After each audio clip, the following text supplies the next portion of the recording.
Hey, bonjour tout le monde, j'espère que vous allez bien, bienvenue dans une nouvelle vidéo dédiée à Ansible. Dans cette 47e vidéo dédiée à Ansible, on va s'intéresser au module Docker Container, qui est assez connu, qui est assez pratique, qui il y a quelques années était composé de nettement moins d'options. Maintenant il prévoit à peu près toutes les options qui est possible de faire avec le lancement de container, donc ça c'est assez cool. Du coup vous avez une documentation qui est très fournie en matière de paramètres. Nous on va les voir très rapidement parce que voilà, il y en a tellement que finalement on pourrait passer plusieurs vidéos dessus. Le but c'est pas de passer non plus du temps, et c'est plutôt de faire de la démo, donc ça va être l'objectif de la seconde partie de la vidéo. Donc le prérequis c'est toujours le même que pour Docker Image, c'est-à-dire que il faut Docker d'installer, et puis il faut soit le package, donc apt par exemple installe Python 3 Docker, ou pip 3 installe Docker pour pouvoir jouer dessus. Donc là je vous ai remis quelques paramètres possibles. Donc on peut jouer sur les capabilities. Donc en gros le script, si vous vous souvenez, le script de la vidéo 14 qu'on fait en shell, on pourrait très bien le faire en Ansible, on verra, on le fera peut-être, et vous allez voir que à travers les démos on peut créer itérer la création de containers, on peut supprimer ces containers, etc. Donc on pourrait vraiment faire exactement la même chose. On a les cap drop qui font l'inverse des capabilities. Donc là on va pouvoir supprimer des capabilities. On a les commandes, la commande sur laquelle, quand on veut spécifier lors d'un run la commande Docker, voilà, on peut le faire de cette manière là. On a le comparison, lui qui est assez sympa, qui permet de définir assez finement les règles de comparaison entre ce que Ansible a dans sa conf, et un conteneur déjà existant, et d'agir en fonction de ça. C'est-à-dire de se dire, voilà, à partir de quel moment on recrée le container, etc. On a le env donc qui va permettre de définir les variables d'environnement, le env file, donc là ça va être un fichier qui va définir ces variables d'environnement, l'expose port, donc l'exposition de port, le health check, très important, on va le voir tout à l'heure, l'image, bien sûr, et alors l'image cette fois-ci, contrairement au build de l'image où on a un paramètre image qui prend que l'image et un paramètre tag, là l'image cette fois-ci elle comprend à la fois l'image en elle-même et son tag. Ça c'est une petite différence qui est quand même importante à avoir. Bon, après on peut se louper, on s'aperçoit rapidement de l'erreur. Le links qui permet de faire des liens entre containers au niveau réseau, le log driver, donc on va pouvoir définir le type de driver, de log, donc R6 log, etc. Log options, donc là c'est pour les modalités de log, donc la taille des fichiers, le log rotate éventuellement, etc. Le nom, bien sûr, du container, puisque c'est l'objectif de lancer un container, les networks, donc là ça va permettre de définir un ou plusieurs networks auxquels appartient un container. Par défaut, il fonctionnera sur le Docker 0 classiquement. Les ports, donc là, ça va être le mapping de ports. Tout à l'heure, on était sur l'exposition. Là, on est sur le mapping, donc la publication des ports. Le recreate, ça va permettre de recréer un container systématiquement. Le restart, donc ça va définir les modalités de restart classiques, le always, on failure, etc. Le state, donc ça va être le statut du container. Soit il est absent, soit il est présent, soit il peut être juste started, ou juste présent mais pas started, soit il peut être aussi absent, ou sinon il peut être stopped tout simplement, juste arrêté. On a les volumes et les volumes from un autre container. Donc on va faire quelques exemples. Alors premier exemple, ça va être le plus simple. Donc là je vous ai remis tout le bloc en fait, pour pouvoir avoir tout ce qu'il nous faut pour builder une image, repartir d'une image qu'il faut. Donc on va repartir juste de la partie build ici. Vous avez dans le lien de la description, vous avez tous les éléments pour vraiment refaire ça. Donc le modèle d'image, vous l'avez également. Le Dockerfile, pardon, vous l'avez également. Donc nous on se remet comme ceci, donc on build une image à partir du Dockerfile qui est présent, donc moi je l'ai déjà déplacé, qui est présent dans mon répertoire app, qui est juste à côté comme on l'a fait lors de la vidéo précédente, et ensuite on fait juste un simple run ici de my app, on va renommer cette appli là comme ça, voilà, ça va être plus sympa, voilà, et donc là on va faire un ansible-playbook-i inventory -u, donc là on utilise Vagrant toujours à cause du build de container, on ne peut pas faire du build dans un container aussi facilement qu'on le souhaite, donc on va le faire, hop là ça va pas fonctionner, je lui passe un petit K pour le password, toc, voilà,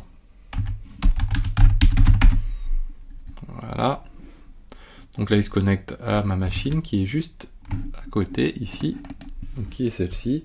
Donc si je fais un sudo docker ps, donc là j'ai pas de container pour l'instant, il est en train de vérifier l'installation de Docker, copier le fichier, copier l'image et request really pass. Ah ouais, hop, on doit avoir juste ça qui traîne. Voilà, il faudrait que je le corrige. On recommence.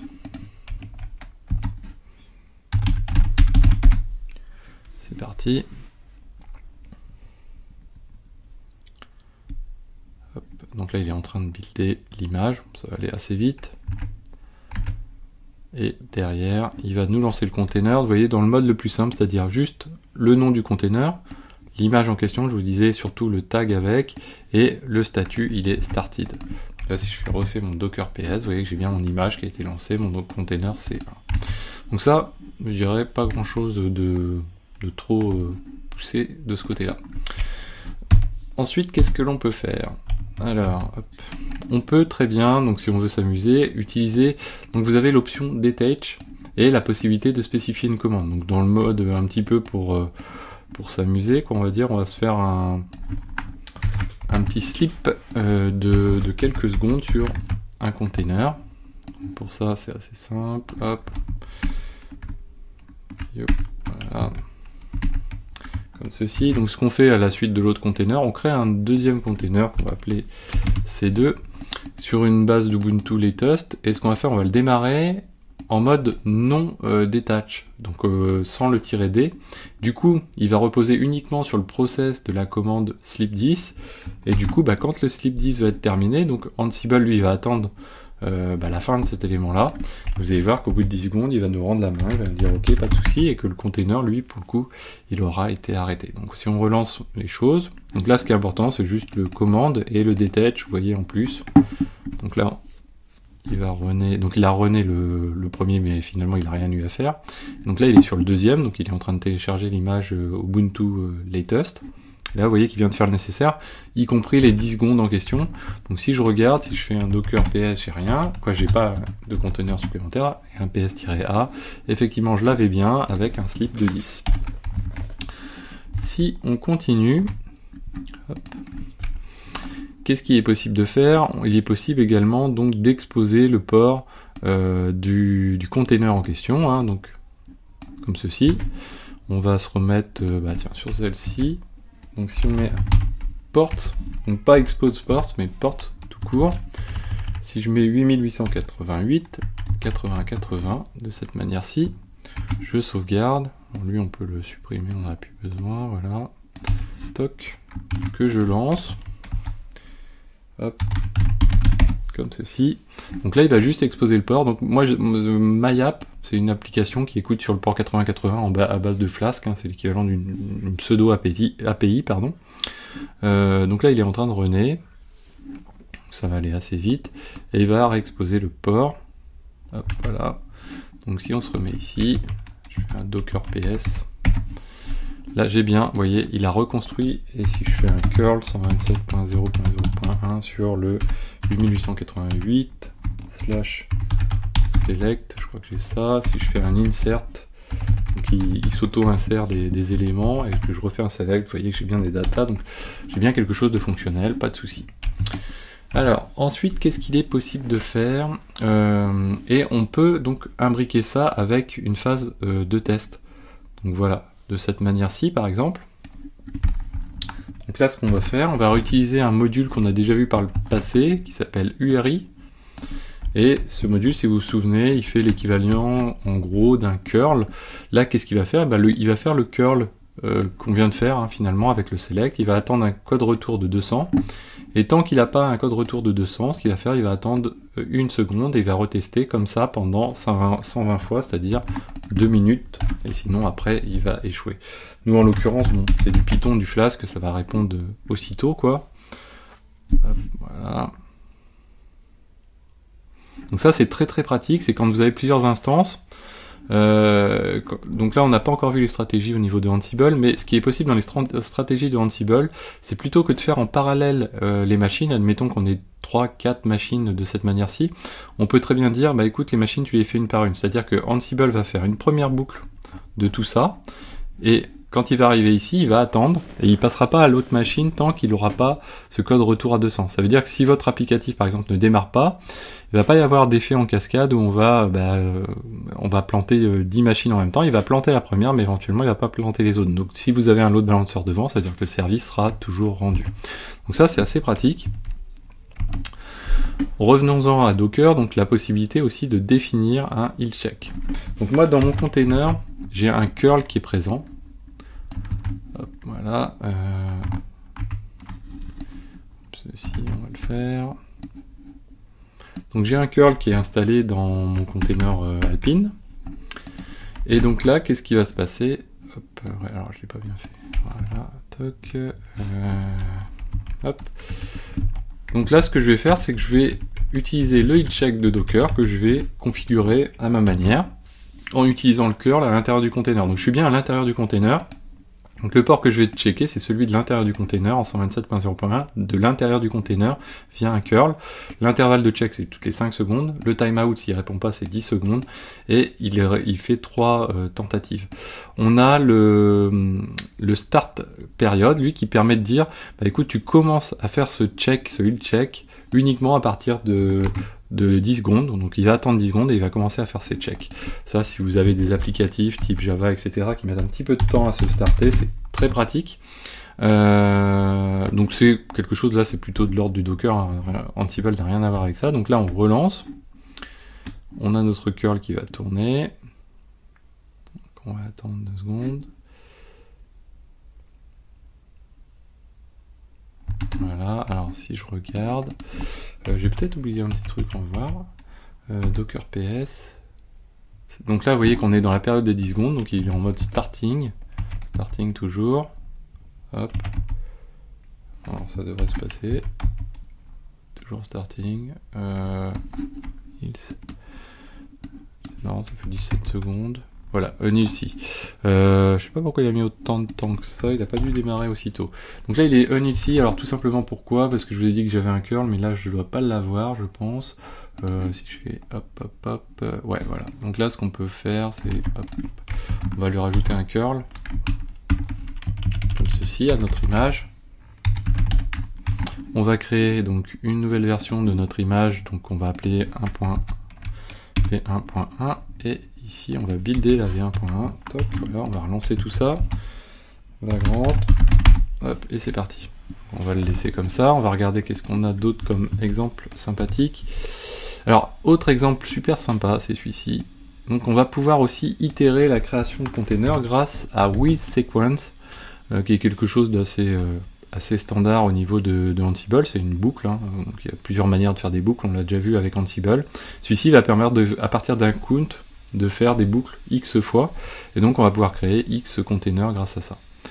Alors là, où est-ce qu'il en est? Toc, Docker PS, donc là il vient de démarrer, on va le laisser tranquillement. Toc, ok, donc nous on va faire une boucle, donc, comme ceci. Et donc notre applicatif là, alors on va plus jouer sur les ports parce que on pourrait jouer sur les ports avec le item également. Faire un truc genre force comme ceci. Dire ici on va faire 888, on va faire allez, 999, toc, on va le checker comme ça, item, 2 points sur le port 8080 de l'applicatif ici, et on peut le faire comme ça. Donc là si je sauvegarde, donc je suis sur la V1.1, on a dit, je sauvegarde, vous voyez que là il est ici, donc j'ai bien mon curl dedans, donc ça fonctionne très bien. Ici donc ce qu'on va faire une boucle 5 fois, et cette boucle elle va provoquer la création de 5 containers qui s'appelleront myApp et le numéro d'itération tout simplement, et le numéro d'itération on va l'utiliser pour le port. Bon, je l'ai pas tenté avant celle-ci, mais je dirais qu'il n'y a pas de hop là, ça doit pas marcher là, il manque une accolade, toc, voilà, hop, hop, voilà, pour plus de clarté. Donc là on relance. Donc là on est sur l'itération à la création, donc là il vient de nous en créer un, deux, alors on est en mode started, ok, et donc je fais un docker ps, voilà, donc là on retrouve nos créations, vous voyez le 94, 9994, 92, 91, etc. Et donc on retrouve bien notre liste de containers, 1, 2, 3, 4, pas de souci. Maintenant on peut se dire tiens je veux les supprimer, et pour les supprimer en mode itération, donc il y a quelque chose d'assez sympathique, alors on reverra dans une prochaine vidéo également le docker info. On a un petit outil qui s'appelle docker host info. Hop, alors est-ce que je suis bien? Oui, pas bon, voilà. Si. Bon, je suis placé comme ça, voilà. Toc. Donc on va faire d'abord un docker host info. Le docker host info, ce qu'il fait, c'est qu'il récupère simplement la liste des containers. Quand on est en mode container true, on pourrait récupérer d'autres éléments, hein, c'est l'équivalent du docker ps finalement. On va enregistrer tout ça dans _ docker info, et derrière on va supprimer tous les containers. Donc pour ça on va faire une boucle sur docker info, puisque docker info c'est une liste de containers, et dans cette boucle ce qu'on va faire, on va récupérer donc un item qui est le nom, et ce nom, ce qu'on va faire, on va remplacer le slash, parce que dans le nom d'un conteneur commence toujours par slash, donc on va remplacer le slash par rien du tout, donc on va utiliser un filtre Jinja qui s'appelle regex replace, on aura l'occasion sûrement de le revoir, et en fait le container, à chaque fois, donc dans notre boucle, ce nom de container, on va dire qu'on veut qu'il soit absent. Et comme il est basé sur la liste qu'on a récupérée au-dessus, forcément il va prendre tous les containers et il va faire du clean. Donc on va le voir. Comme ceci. Toc. Donc là on pourrait filtrer également sur le nom de l'image. Hop, voilà. Donc là il va faire la suppression des containers, on va les voir disparaître au fur et à mesure. Voilà, donc là il vient d'en faire un. Hop, comme ceci. Voilà, donc là le nombre doit diminuer, donc il a supprimé le 5, il va supprimer le 4, le 3, etc. Ce qui est possible aussi, c'est de filtrer donc sur d'autres éléments, comme par exemple l'item image. Donc on pourrait rajouter when l'item.image. Donc .image, hein, ça fait référence à notre liste de containers, hein, et les éléments qu'ils définissent. Et du coup, on pourrait dire quand l'image c'est une image nginx ou in. Enfin bon, après toutes les variations sont possibles. On peut fonctionner comme ça. Donc du coup, on a aussi également, ça on n'en a pas parlé, mais la commande, le module Docker Container dispose d'un output contrairement à Docker Image. Et en gros, quand on crée un container, on peut faire un register dessus, comme ici, hein, et ce register va permettre de récupérer les informations, les métadatas de ce container là, c'est-à-dire par exemple ici on va récupérer l'adresse IP, mais on peut récupérer les volumes, on peut récupérer les images, on peut récupérer plein d'éléments. Donc là on peut copier cet élément là, donc là il a dû cleaner, hein, tous les containers du coup. Si je fais un docker ps, vous voyez que j'ai plus rien du tout. Hop, ici si je me remets comme ceci, donc hop, voilà. Donc là je réutilise Docker Container pour lancer un container, première chose, et ensuite je vais chercher à récupérer ces informations. Donc pour récupérer, hop, je l'ai pas mis au bon endroit, pour récupérer ces informations, donc on va collecter l'output du module Docker Container dans _ container info, et ensuite du coup on va récupérer l'élément précisément. Donc vous voyez que c'est très fourni, l'output container info. Donc là pour récupérer l'adresse IP, il faut aller la chercher au fin fond un petit peu de l'arbre dont dispose l'output. Donc là si je fais un vagrant ici, qu'est-ce qui va se passer? Donc il va lancer le fameux container en question. On est à v1. Ah ouais, l'image ne doit pas exister. v1.1. Allez, on relance. Hop. Comme ceci.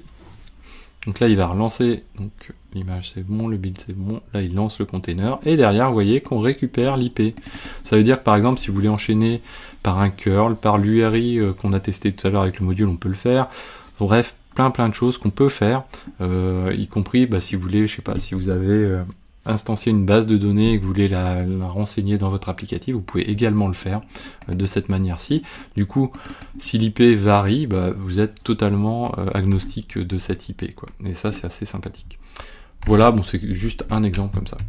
J'espère que cette vidéo vous a plu, n'hésitez pas à la partager, à mettre des pouces bleus, à commenter, et moi je vous dis à très bientôt sur Xavki.